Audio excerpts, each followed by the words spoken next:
Okay, hello everyone. My name is Os. I'm a researcher at the University of Washington in Seattle, and I'm very sorry for the delay. Um, I'm going to hope that everyone was giggling at something really funny that the previous speaker said, and not at my office decor, which is mostly books, and quite accurately represents me as a person. I've sort of accepted that my obituary is going to say that I was crushed by a falling bookcase in my own office, and that nobody found me for 2 weeks because not seeing me while I'm in my office for weeks at a time was like completely expected. Um, and yeah, I'm a researcher who sort of flits between lots of different fields. I have a background in gender studies and science and technology studies, and that then extended into political philosophy and the philosophy of knowledge, because it's kind of hard to talk about science without talking about truth and without then asking the question, so what is truth anyway? And so today's talk is going to be about that question, about what on earth truth is, and also what on earth post-truth is. Because we hear a lot these days about this idea that we live in a post-truth society, right? A society where it's full of misinformation and disinformation, and people no longer care about the boundary between truth and falsehood. Um, and it's all the fault of Facebook.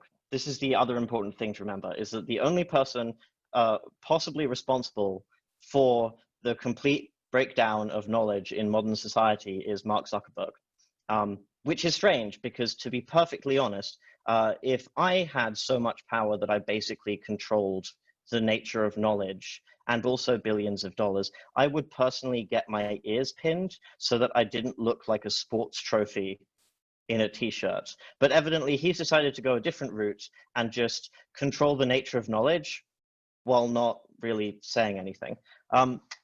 But this framing comes up a lot, right? Like, we live in a post-truth society, we live in a fake news society, and it's all the fault of technology. And I think there is a bit of truth to this, but I also think that it is kind of worrying that that's the direction that people are going in. Not because I have particularly positive things to say about technology in general, or technology under capitalism in particular. I do not. But because it feels like a distraction from broader questions about where exactly this like notion of post-truth came from, about when people stopped believing the official truth, and about who those people are. And a big part of it, I guess, to start with, and I'm sorry for the slight stiltedness, it's a mixture of it just turned 9 in the morning, and my slides ate themselves. But when we say the first question, I guess I sort of ask when people talk about post-truth society is what we mean by truth. Because a lot of the time it feels like what people are actually saying when they say we live in a post-truth society is that we used to have this great idea of objective, scientific, concrete, real truth. And now we're in this space where everything is woolly and ungrounded. And the problem with this is that truth has never really been objective and fixed in a useful way. And by that, I mean, whether you believe that there is such a thing as pure truth or not, most of the time when people use truth in conversation, in political argument, in discussion, they aren't actually making like a deep philosophical point. Like, when someone says that something is true, they rarely mean Plato would agree with me. Usually what they mean is like, this is true as far as I know, like this makes sense to me in my worldview. And what that gets at is the fact that truth has always been, to some degree, socially mediated, right? It is informed by the way we go through the world, the resources we have access to, the things that matter to us versus the things that we don't.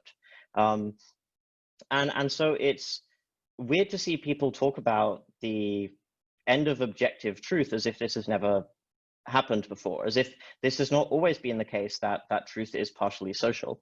And even the idea of post-truth as, people believing conspiracy theories or like rejecting this clear division between truth and falsehood, again, it's not new.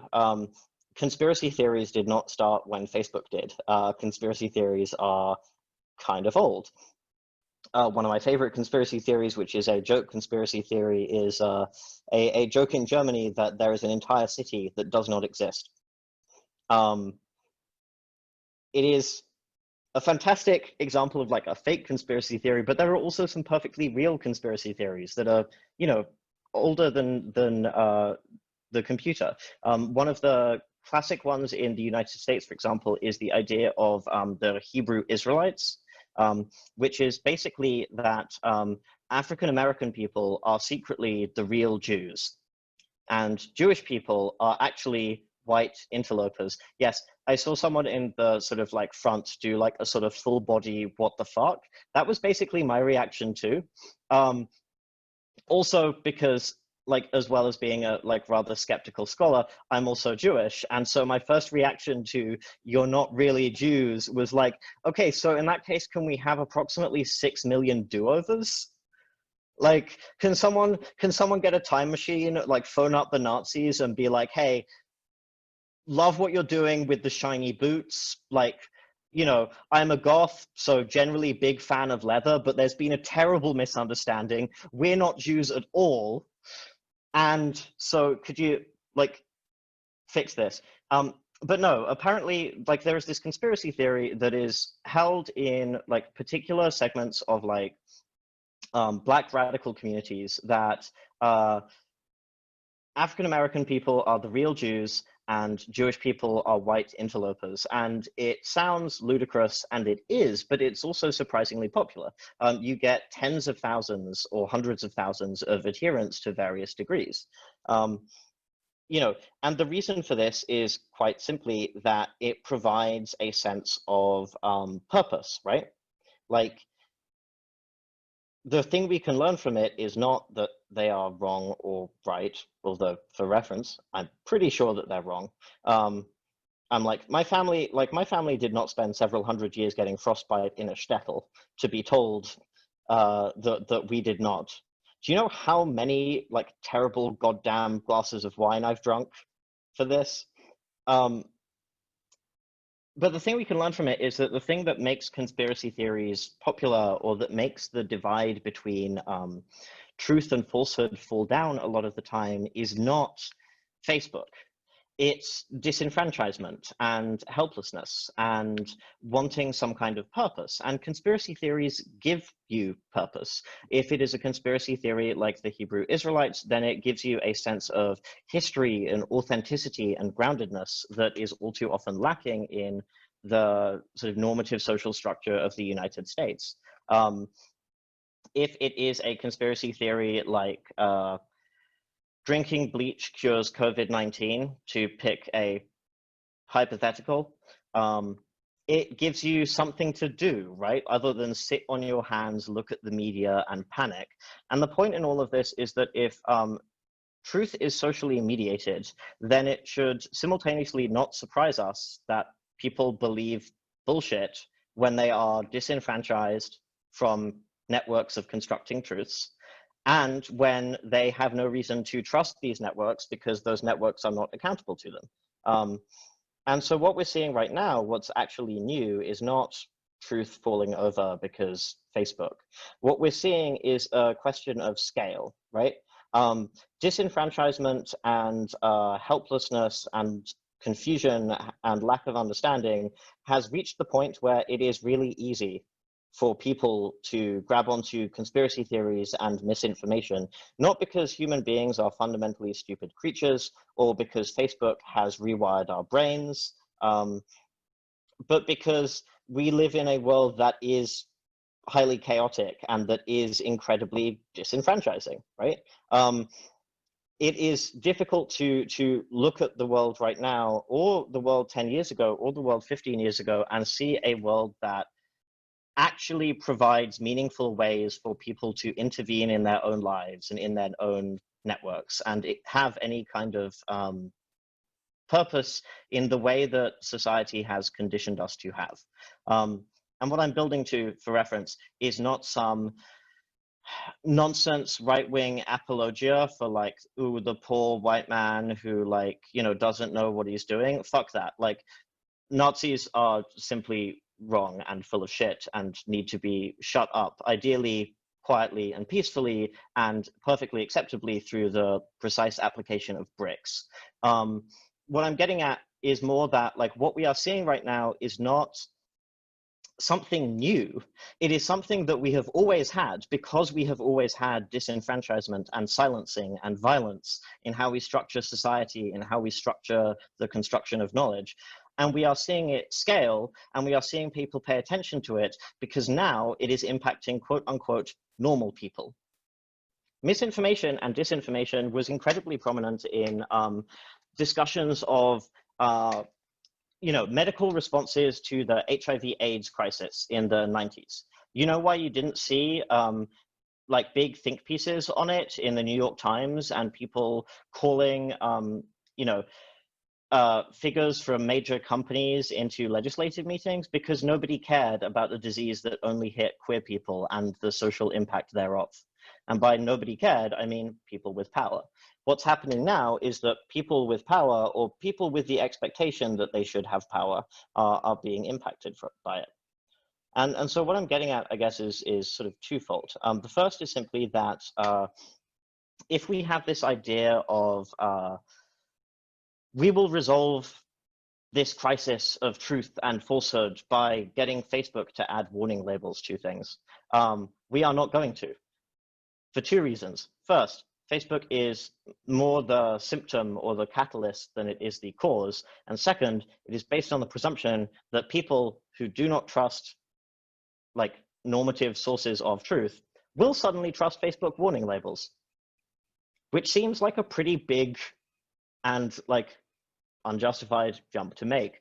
But it's also getting at the fact that like what we're looking at here is a lot deeper than just technology is driving people up the wall. What we're looking at is a situation where people are increasingly precarious in their lives. We are all rushing off the edge of a cliff, and the only real question that a lot of people have is whether the bottom of the cliff is labeled global warming or international fascism or capitalism or some combination thereof.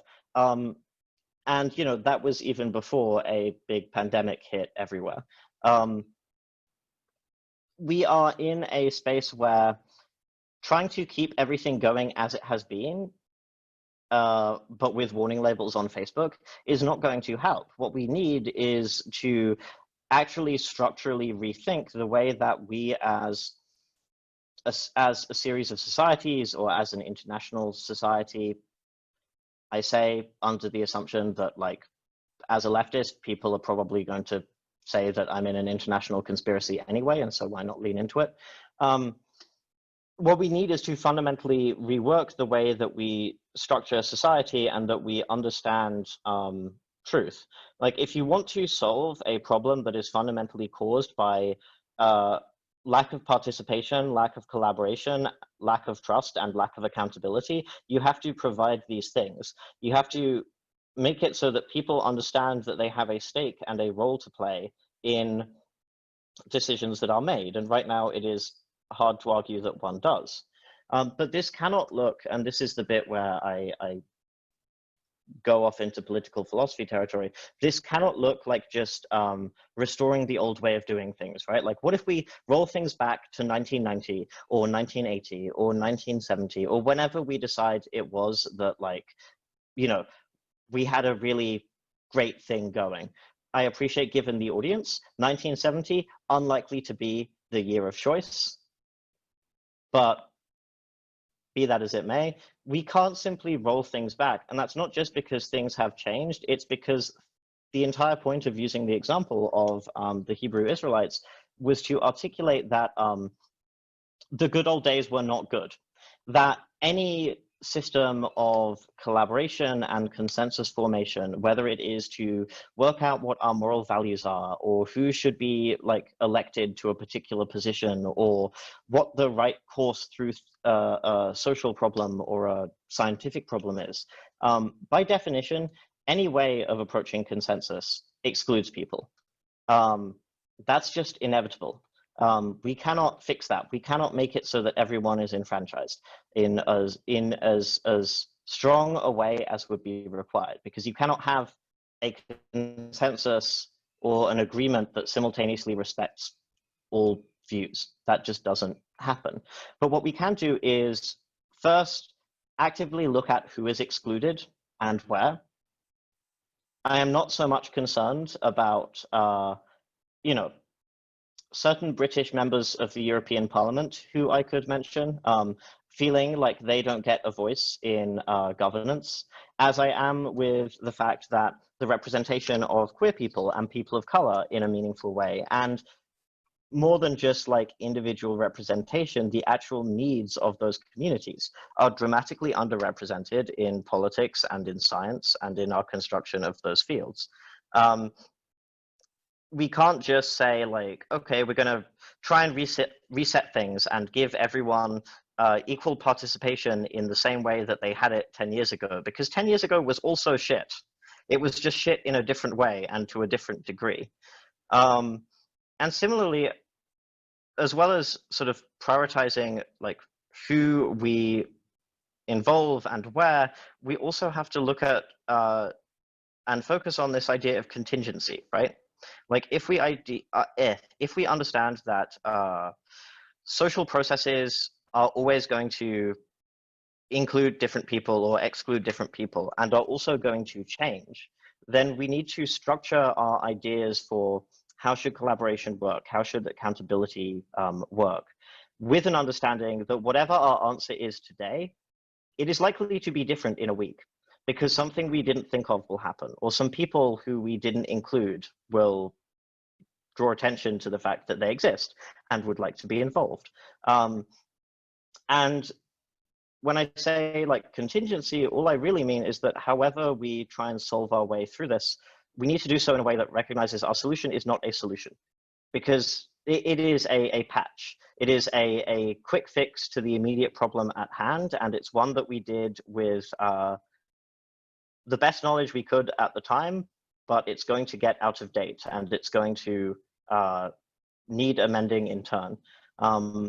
Because otherwise we are going to end up in precisely this situation again, where the reason for this big crisis is ultimately not simply that people are meaningfully disenfranchised, or that people are realizing in greater numbers the nature of truth, which has always been the case, but that because the dominant way of doing things promised that it was the solution, we have no way of reimagining what we can do now except tinkering with the edges, except adding warning labels to Facebook, or arguing over like who gets banned on Twitter and who doesn't. And those are, you know, important issues, and private networks and public spaces are worthy of discussion, but they are not the solution to a crisis that ultimately comes from the fact that people only gain any real utility out of separating truth from falsehood when the difference between truth and falsehood means a damn to them. And when you don't believe that anyone in the system is going to actually do what they say, it no longer matters. So yeah, there is a rambly and long-winded talk. As said, I apologize for its lack of precision. My slides managed to lock themselves and then eat themselves, but I promised they were very pretty. They had diagrams and everything. Choice quotes from Habermas. That is a joke. I would never include a quote from Habermas in anything. But if people have questions, I am happy to hear them. And if people want to throw things at me, you can't, because I'm thousands of miles away. I love the global network society. It makes it harder for people to put bad speakers in the stocks. And I personally am very grateful. if anyone has a question, I would like to invite them to join me here and ask it in this microphone. Please. If people don't have questions, that is also okay.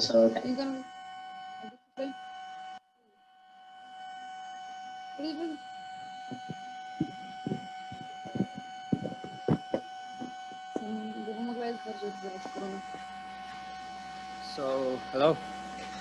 In general, I agree with your main point, but I would still like to ask you if you really think that the way social media is functioning on our pre-conscious level and so on, the way its technology functions, the way it creates dependency, somehow accelerates this way of thinking, conspirational way of thinking and so on.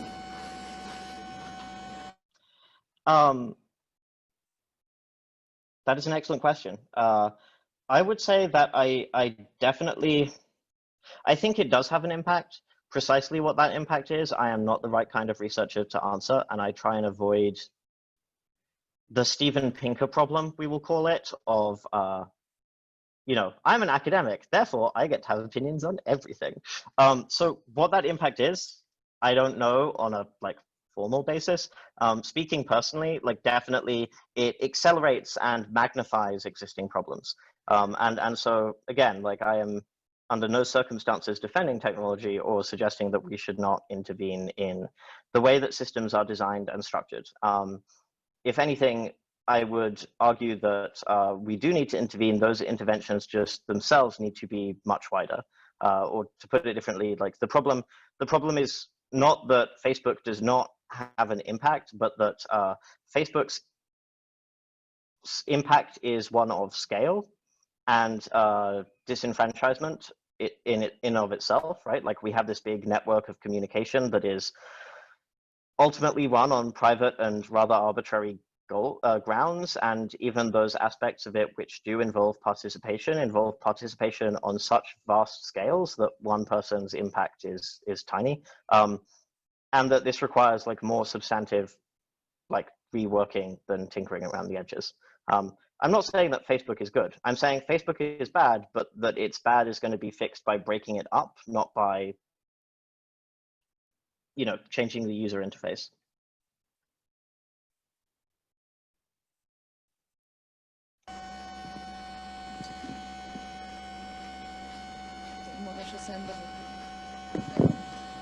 Hello. So I'm not sure if I understood you correctly, but are you arguing that we should kind of have, as a first step, quotas for queer people in a way, depending on what institution? That's the first question, and the second one may be, could you comment on the question of how computational truth is established as something as that is being run by, I guess, powerful technology companies, and if you see a shift in the way truth is now produced because of the way that big data works and how it's apparently the dataism ideology tries to find a new coherent whole as a this thanks. So I guess what I'm suggesting is not so much quotas inherently, although I would personally very much support quotas out of pure self-interest. My chances of getting a job drastically increase if all of the straight cis white men with degrees in computer science are prohibited from applying to the same job. But what I'm saying more is that we have at the moment, I think, this understanding, or this folk understanding, in how we govern and how we structure society and arrange communication, that the goal should be that we all build towards one universal consensus on what truth is or what decisions should be made. And what we are looking at right now is the fundamental breakdown of that.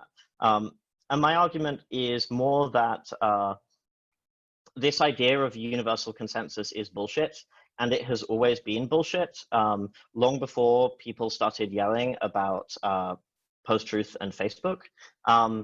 And that what we need ultimately is not to say not necessarily to say like, this group specifically should explicitly have a voice in to a certain degree in like a indefinite kind of way, but more to say like, we might want to do that right now.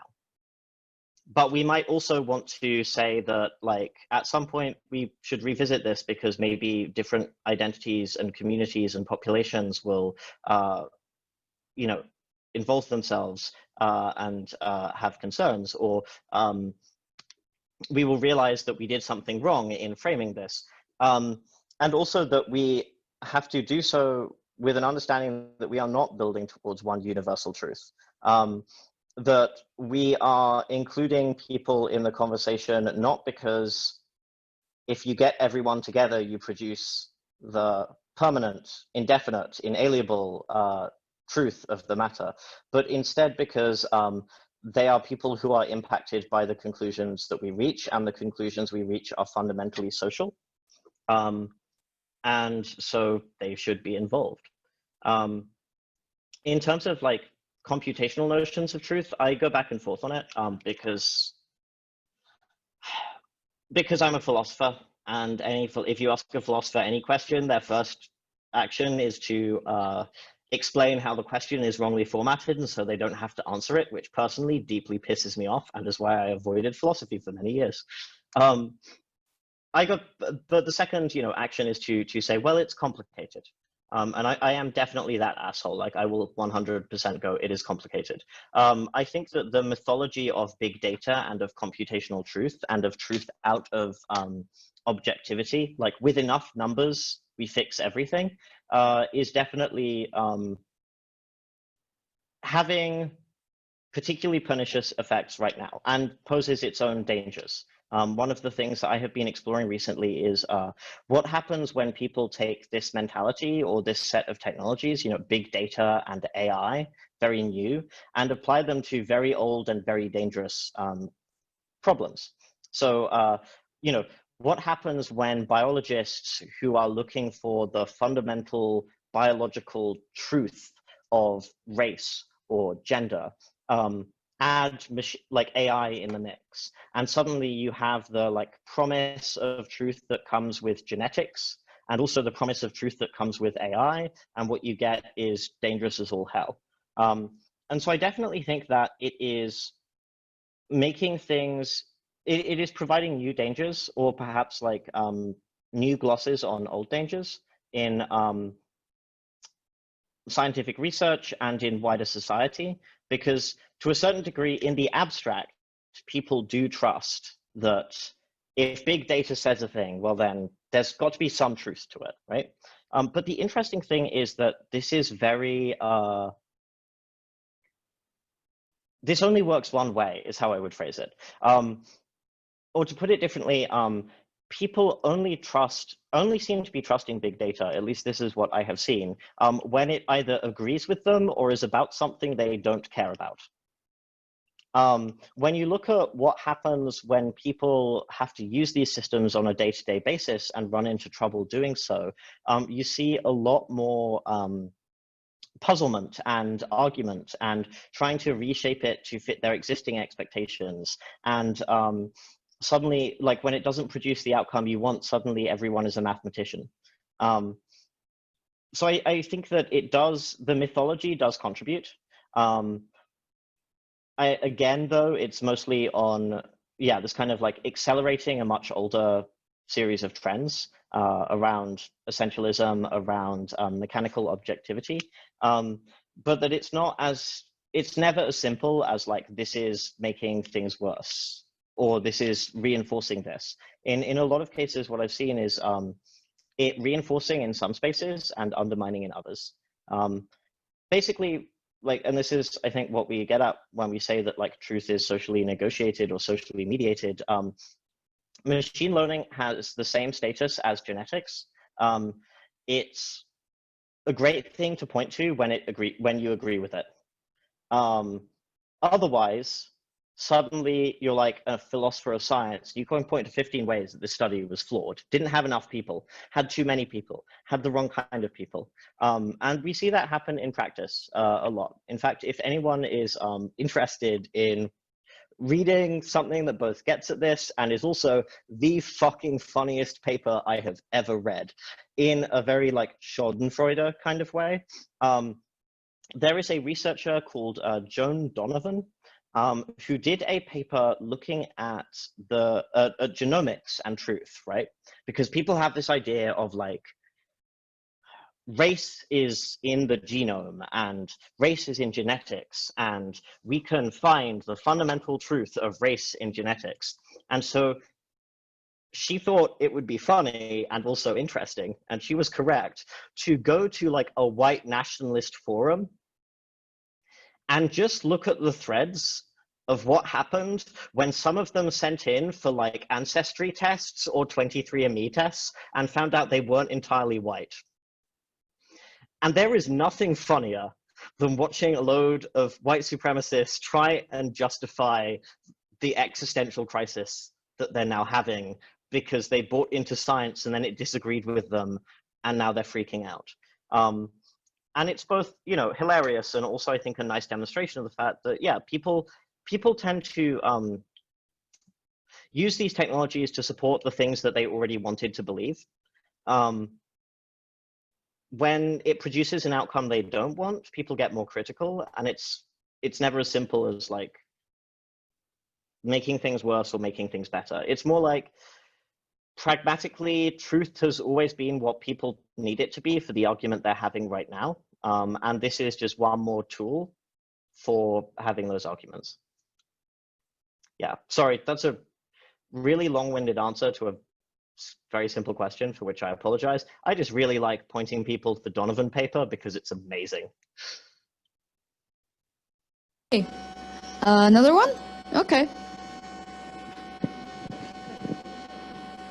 Fuck.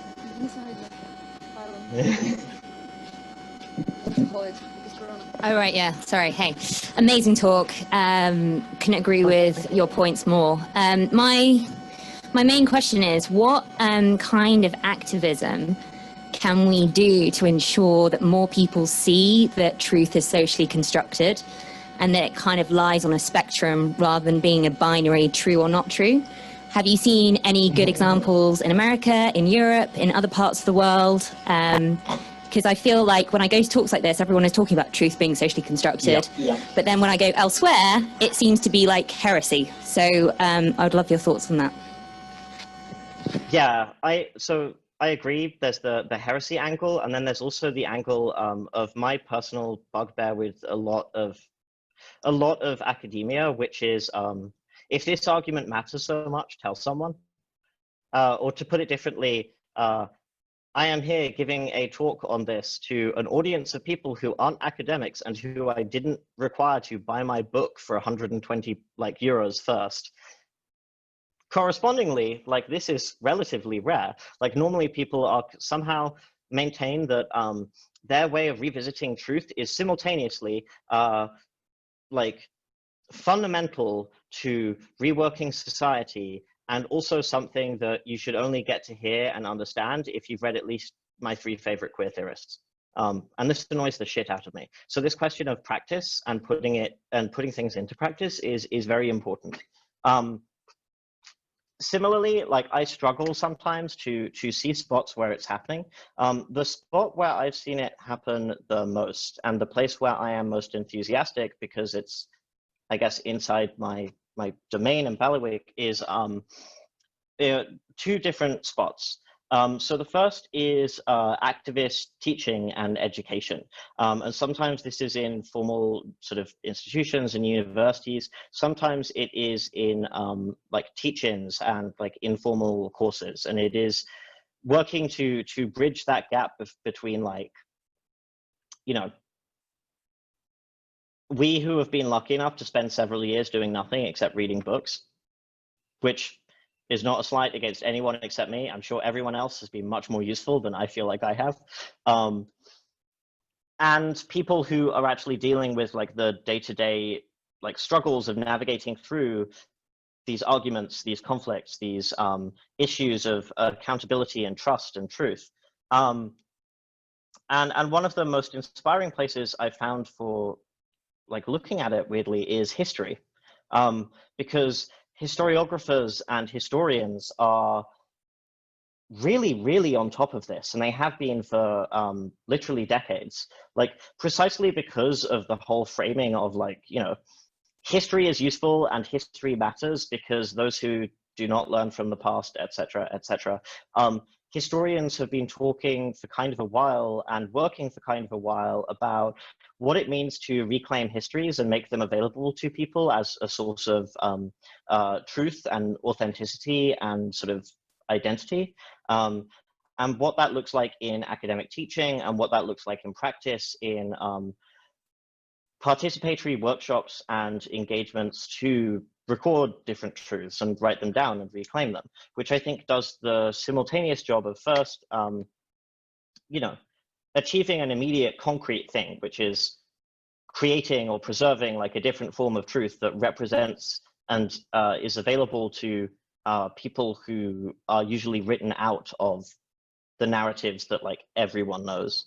But second, it's kind of hard to write a history and then end with the conclusion that, you know, history or any other form of scholarship doesn't have human hands on it or involvement or compromises or consequences you can't predict. And so the second place I look at is participatory design and participatory science. Work to, you know, bring the lab to the community or bring the community to the lab, depending on how you think about it. And the place I've seen that has done this, I think the best is a series of participatory experiments that are being run in mostly North America, but also Europe and once South America. The project is called Watching the Watchers. And it's not about scientific or objective truth directly so much that it is this issue of constructedness. And the project is building a computer vision system, a facial recognition system, and like a vehicle detection system that detects police. It recognizes police uniforms and vehicles and immigration uniforms and immigration vehicles, and fits on a Raspberry Pi, at least hopefully, and is crucially put together by the communities usually targeted by these systems. And so the goal is both to produce a thing that hopefully ruins a police officer's day, which is one of my favorite premises of any project, but secondly, demystifies a lot of this technology and gets at like the social nature of things, because similarly, it's really hard to it's really hard to, again, like maintain this fiction that like algorithmic truth is pure truth when you've been in there and you know that these systems are actually put together by like literally anyone, because you are literally anyone, and you put one of these systems together and it also looked like shiny and objective and like magical. And both examples are unfortunately like too like small and specific, and I would love there to be a wider network of organizations and communities and groups doing these things, because it feels like there are a lot of examples. People are just doing them relatively in isolation. But at the same time, I have, I guess, a lot of hope, because, you know, I'm pointing to like history and saying history has been talking about this and doing this for decades, and like critical education people have been doing this for decades. And that for me is a source of hope, because just like the problem is really old, you know, we're not the first generation of people to notice it either. There have been people like working on this and prototyping on it for decades, and we can learn from we can learn from them and sort of build on that existing interventionist work as much as we can, you know, try and reinvent things ourselves. The much shorter answer, which I should have just given, was making it unavoidable. Like if you want to show people that the emperor has no clothes, make them look at the emperor. If you want to show people that knowledge has always been socially constructed, make them construct knowledge, or more accurately, understand the knowledge that they already construct today as a process of construction, and make them, and like, you know, demystify the idea that science somehow lives outside these daily practices of like good enough to pass muster, and anyway, I don't know what the actual solution is, and fuck it, the boss is coming around. Like, just Photoshop it out later. I think we're done. Thank you for joining us virtually. We hope to see you someday in your physical form here with us. Thank you for your time and stay safe. Thank you, and thank you so much for inviting me, and for the wonderful questions and audience. Thank you. Take care.